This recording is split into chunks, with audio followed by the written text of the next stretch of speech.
بسم اللہ الرحمن الرحیم۔ شروع اللہ کے پاک نام سے جو بڑا مہربان نہایت رحم والا ہے۔ حضور پاک صلی اللہ علیہ وآلہ وسلم نے فرمایا، بد نصیب ہے وہ شخص جو والدین کی خدمت کر کے ان کی دعا نہیں لیتا اور لوگوں سے کہتا پھرتا ہے کہ میرے لیے دعا کرنا۔ بد نصیب ہے وہ شخص جو فجر کے وقت سویا رہتا ہے اور لوگوں سے تنگی رزق کا شکوہ کرتا ہے۔ بد نصیب ہے وہ شخص جو نماز عشاء نہیں پڑھتا اور دعاؤں میں پرسکون نیند تلاش کرتا ہے۔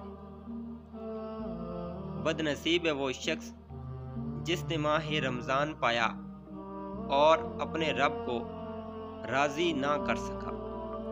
اور آپ صلی اللہ علیہ وآلہ وسلم نے یہ بھی فرمایا، جس نے میری ایک حدیث سنی اور دوسروں تک پہنچائی، قیامت کے روز اس کے لیے میری شفاعت واجب ہوگی۔